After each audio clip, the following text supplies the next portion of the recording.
고난을 두려워 말라.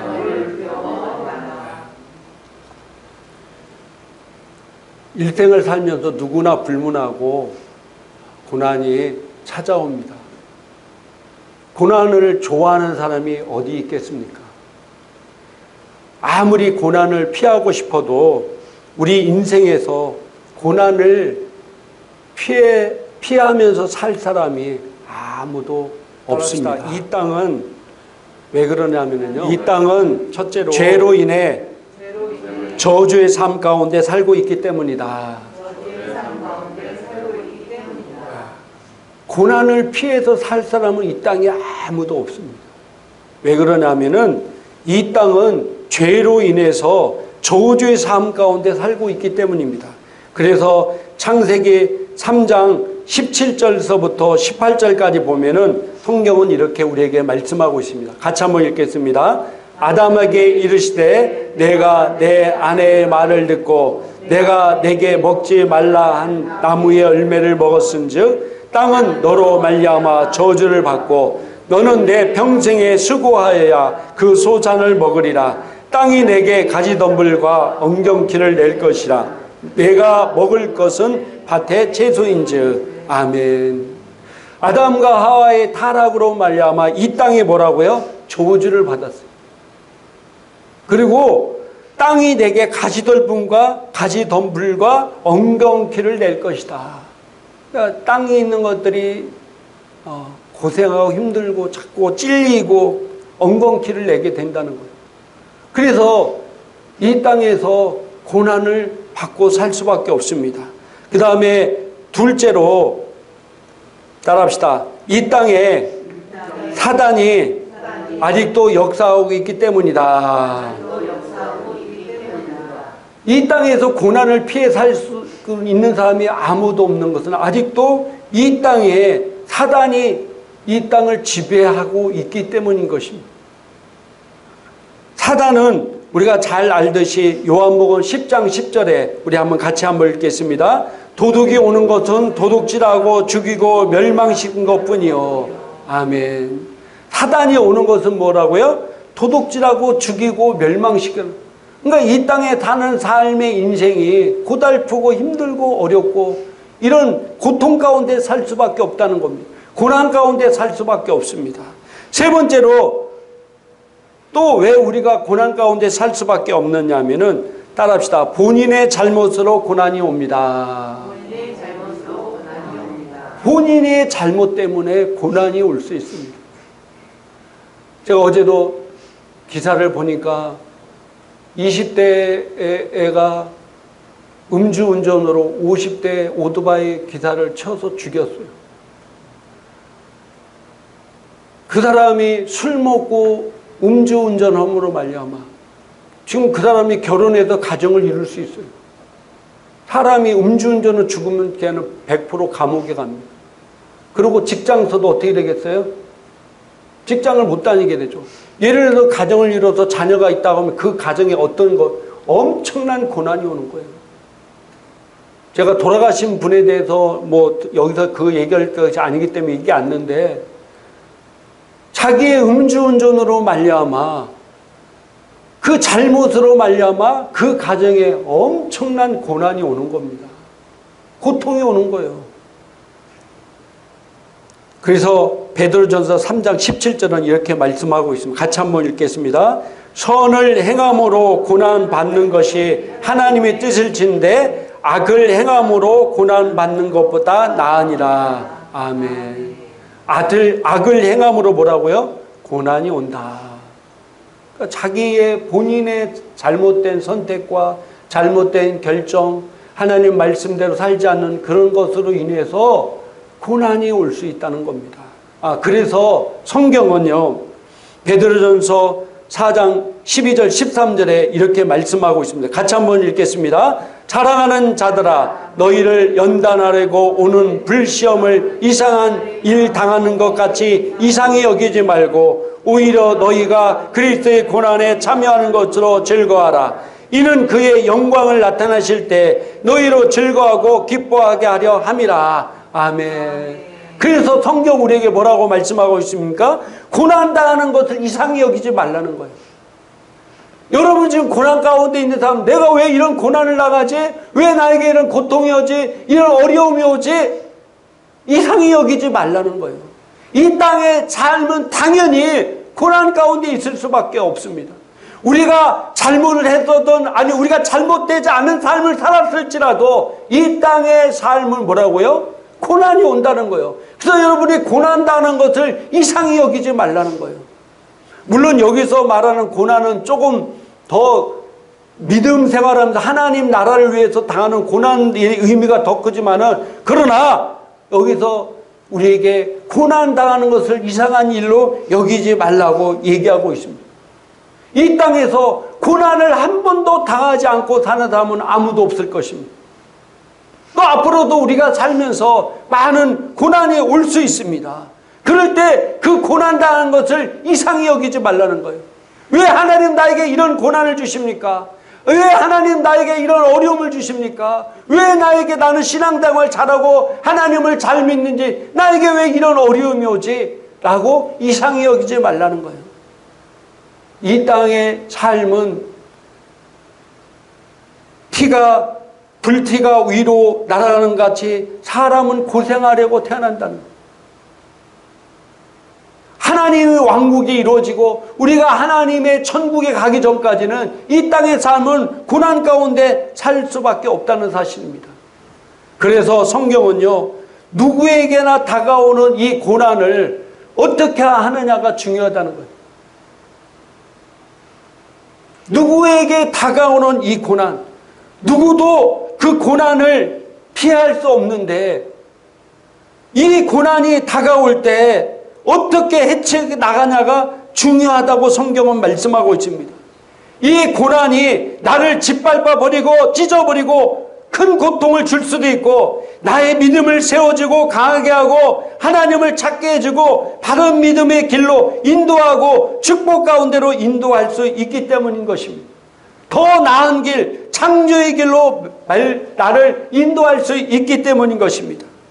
그래서 나에게 이 고난이 올 때, 나에게 어려움이 올 때 이상히 여기지 말고, 왜 나에게 이런 어려움이 왔을까? 좌절하거나 낭망하지 말고, 네가 그 고난이 왔을 때 네가 어떤 자세와 어떤 태도가 있느냐에 따라서 네 인생을 갈기갈기 찢겨버리고 내 인생의 밤이르기로 갈 수 있고, 내 인생에 있어서 더 하나님을 만나고 하나님께 영광 돌리고 축복 가운데 살 수 있는 길로도 갈 수 있다는 사실입니다. 119편 67절에 성경은 이렇게 말씀하고 있습니다. 같이 한번 읽겠습니다. 고난 당하기 전에는 내가 그릇 행하였더니 이제는 주의 말씀을 지키나이다. 아멘. 내가 고난이 오기 전에는 내가 하나님 말씀과 반대대로 잘못된 길로 행했지만은 그 고난 가운데 내가 주의 말씀을 지키며 살겠다는 놀라운 이 축복의 말씀의 고백인 것입니다. 또 119편 71절에도 이렇게 말씀하고 있습니다. 같이 한번 읽겠습니다. 고난 당하는 것이 내게 유익이라 이로 말미암아 내가 주의 율례들을 배우게 되었나이다. 아멘. 오늘 또 성경에 우리가 읽은 이 성경을 볼 때 고난 당하는 것이 내게 유익이라는 거예요. 많은 사람이 고난이 올 때 하나님 앞에 무릎을 꿇습니다. 고난이 올 때 내 잘못된 자아를 벗어버리고, 또 고난이 올 때 하나님 말씀에 순종하고 기도하고 금식하고 철회하면서 내 자신을 낮추면서 내 자신을 변화시키고 내 잘못된 태도를 고치면서 나가는 사람들에게는 하나님의 놀라운 축복이라는 사실입니다. 그래서 고난이 왔을 때 야고보서 1장 2절에부터 4절까지 이렇게 말씀하고 있습니다. 같이 한번 읽겠습니다. 내 형제들아, 너희가 여러 가지 시험을 당하거든 온전히 기쁘게 여기라. 이는 너희 믿음이 시련이 인내를 만들어내는 줄 너희가 알미라. 인내를 온전히 이루라. 이는 너희로 온전하고 구비하여 조금도 부족함이 없게 하려 함이라. 아멘. 형제들아, 너희가 여러 가지 시험을 당하거든 뭐라고요? 온전히 기쁘게 여기라는 거예요. 이는 너희 믿음이 시련이 인내를 만들어내는 줄 너희가 암이라. 인내를 온전히 이루라. 이는 너희로 온전하고 구비하여 조금도 부족함이 없게 하려 함이라. 아멘. 어떤 사람에게 이 고난이 올 때 어떤 자세를 취하냐면은 기쁘게 여기라는 거예요. 이 땅에 고난 없이 살아갈 사람이 아무도 없습니다. 그럴 때 고난이 올 때 우리 믿음의 사람들은 어떤 자세를 취해야 되냐면은 기쁘게 여기라는 거예요. 물론 그 고난 자체는 힘들고 어렵고 쓰고 고통스럽지만은, 그러나 그 고난을 잘못된 태도로 받아들이면 결국 그 고난 때문에 내가 망하는 길로, 저주의 길로 갈 수밖에 없고, 내가 바른 태도로 받아들일 때 그것이 나를 더 성장해주고 축복의 길로 가기 때문에 고난이 올 때 뭐라고요? 온전히 기쁘게 여기라고 말씀하고 있습니다. 이 고난이 올 때 불평과 원망과 불신으로 받아들이면 고난 자체보다도 마음의 부정적인 태도가 그의 영혼을 파괴합니다. 마음의 평화를 뺏어버리고 두려움을 주고 즐거움을 뺏어버리고 소망도 사랑도 사라지게 됩니다.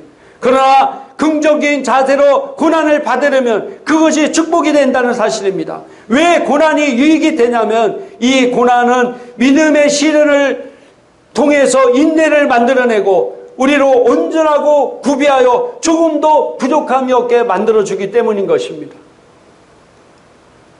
고난은 새로운 삶을 창조하는 도전이요 또 기회가 되는 것입니다. 여러분, 고난이 없이 아무 문제 없이 살면은 세상을 다 잘 살 것 같죠? 아닙니다. 많은 사람들이 평범한 삶 가운데는요 발전과 변화가 없습니다. 그러나 그의 삶 가운데 고난이 다가오면은 고난을 통해서 삶의 방향과 태조를 수정하고 회개하고 자아가 깨지고, 고난이 오기 전에 자기 마음대로 살고 하나님을 반역하게 살다가 고난이 오면은 하나님 앞에 나아가고 하나님의 사랑을 알게 되고 또 하나님 앞에 더욱더 겸손한 삶을 살게 된다는 사실입니다. 또 하나님을 더 의지하는 삶을 살도록 우리를 인도한다는 사실인 것입니다. 그래서 우리가 고난이 올 때 부정적인 태도로 살지 말고 감사의 태도로 받으시기를 주님의 이름으로 축복합니다. 고난이 올 때 우리의 태도는 뭐라고요? 감사라는 겁니다. 그래서 데살로니가전서 5장 18절에 한번 같이 한번 읽겠습니다. 범사에 감사하라. 이것이 그리스도 예수 안에서 너희를 향하신 하나님의 뜻이니라. 범사에 감사하라. 항상 감사하라. 좋은 일, 잘된 일이 생겨도 감사하지만은 고난이 오고 힘든 일, 어려운 일 오래도 감사라는 겁니다. 하나님 우리에게 감사하라고 그랬어요. 우리가 고난이 올 때 감사하고 기쁨으로 받아들일 때 그 고난은 여러분과 나를 파괴하는 힘을 상실하게 될 것입니다. 고난이 올 때 우리가 불평과 원한 가운데 있으면 안 됩니다. 사람들은 고난을 가져온 사람에게 원한을 품게 됩니다. 심지어는 하나님께 원한을 품는 사람도 있습니다. 고난이 올 때 마음속에 쓴뿌리가 나서 원한을 품게 되면 그 사람은 하나님과의 교제가 끊어지게 되고 믿음이 사라지고 평안함이 없어지고 마음속에 쓴물이 가득하게 채워지게 되는 것입니다. 우리가 성경을 보면은 욥이라는 사람이 나옵니다. 욥은 물론 그 고난은 사탄에게 왔지만은 동방의 의인이었던 욥도 큰 고난 가운데 있습니다. 얼마나 큰 고난이 컸던지 자기의 모든 재산이 다 없어지고 10 자녀가 하루아침에 광풍으로 인해서 집이 무너져서 자녀들이 다 죽고 또 자기 몸에는 종기가 나서 얼마나 괴로운지 질그릇으로 온몸에 질그릇 조각으로 온몸을 긁고 있고 부인이 하나님을 저주하고 죽으라고 저주를 퍼붓고 그를 떠나버립니다. 그러나 욥은 하나님을 원망하고 자신의 인생을 원망하다 틀린 인생으로 살 수 있었지만은 그는 원망하지 않았습니다. 욥기서 1장 20절부터 22절에 이렇게 말씀하고 같이 한번 읽겠습니다. 욥이 일어나 겉옷을 찢고 머리털을 밀고 땅에 엎드려 예비하며 이르되 내가 모태에서 알몸으로 나와 싸운즉 또한 알몸이 그리로 돌아올지라. 주신 이도 여호와시여 거두신 이도 여호와시니 여호와의 이름이 찬송받을실지어다 하고 이 모든 일에 욥이 범죄하지 아니하고 하나님을 향하여 원망하지 아니하니라. 아멘. 욥은 그 엄청난 고난 가운데 있을지라도 남을 원망하거나 하나님을 원망하지 않고 하나님 앞에 범죄하지 아니하고 하나님 앞에 찬양과 예배를 드렸다는 사실입니다. 특별히 오늘 성경에 보니까 고난 당할 때 원망하면은 하나님께 범죄를 짓는다고 성경은 말씀하고 있습니다. 욥은 그 극심한 고난 가운데도 하나님을 원망하지 않고 하나님께 경배하며 감사드렸습니다. 그래서 그는 나중에 더욱더 하나님 앞에 인정받고 큰 축복된 삶을 살았던 모습을 보게 됩니다. 또 우리에게 고난이 올 때 나의 꿈을 잊어버려서는 안 된다는 사실입니다. 꿈은 인생을 만들어갑니다. 잠언서 29장 18절에 같이 한번 읽겠습니다. 환상이 없는 곳에서는 백성이 망하나 율법을 지키는 자는 행복하다. 아멘. 요셉은 꿈을 꾸었습니다. 어떤 꿈을 꾸었냐면요, 창세기 37장 6절부터 9절까지 같이 한번 읽겠습니다. 요셉이 그들에게 이르되 청하건대 내가 꾼 꿈을 들으소서. 우리가 밭에서 곡식단을 묶더니 내 단은 일어서고 당신의 단은 내 단을 둘러서서 절하더이다.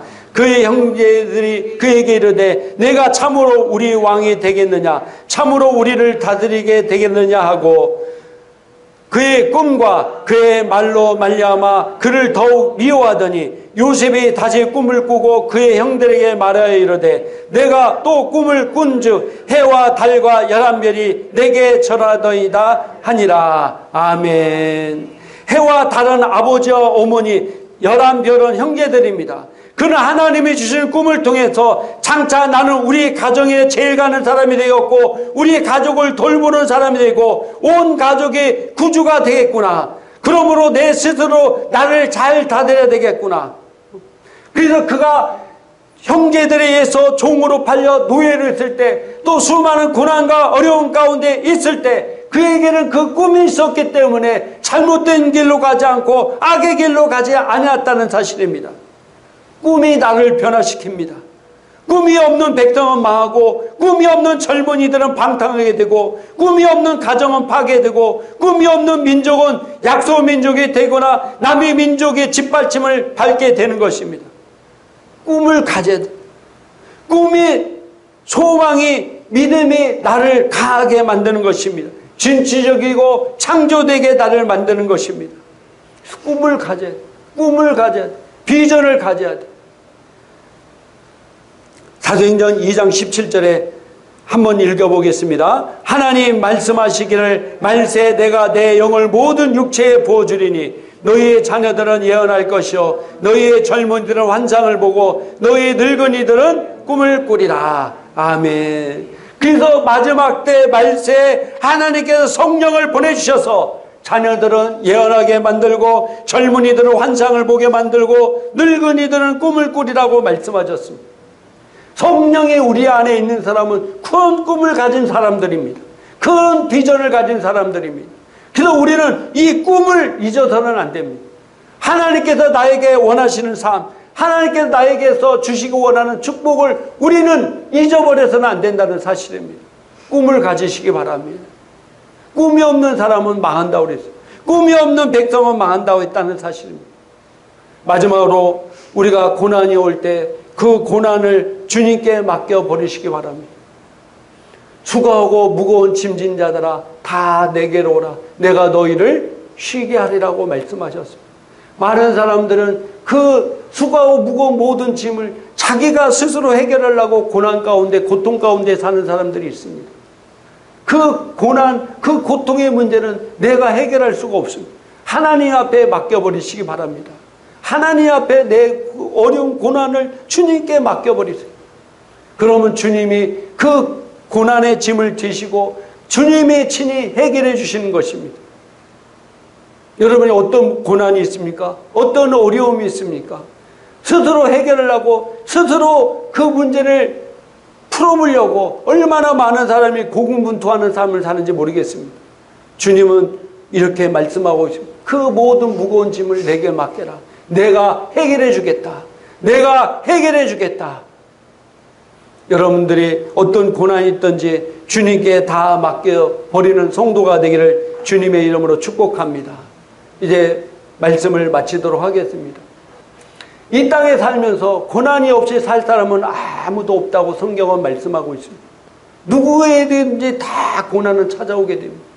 그런데 그 고난이 어떤 사람은 그 고난을 통해서 인생을 망치고 파괴하고 더 절망 가운데 살게 하는 사람이 있고, 어떤 사람은 이 고난이 왔을 때 그 고난을 통해서 내가 더욱 낮아지고 겸손하고 하나님 말씀을 의지하고 더 순종해서 더 축복의 길로, 더 풍성의 길로 가는 사람들이 있습니다. 여러분 어떻게 하시겠습니까? 고난이 오는 것을 이상히 여기지 말라고 그래요. 누구에게나 고난이 찾아옵니다. 이 고난이 왔을 때 내가 어떤 자세를, 어떤 태도를 하냐에 따라서 이 고난의 결과는 전혀 다른 결과를 맺게 될 것입니다. 우리 행복한 교회 오늘 성도님들과 오늘 말씀을 듣는 우리 전 세계도 보시는 이 방송을 보시는 모든 분들에게 정말 여러분이 오는 이 고난이 여러분에게 축복이 되기를 주님의 이름으로 축복합니다. 이 고난이 여러분을 세워주고 이 고난이 여러분에게 더욱더 능력으로 다음 단계로 영광에서 영광으로 나가는 귀한 계기가 되기를 주님의 이름으로 축복합니다. 우리 기도하겠습니다. 감사합니다. 이 시간 아픈 사람은 아픈 곳에 손을 얹으시기 바랍니다.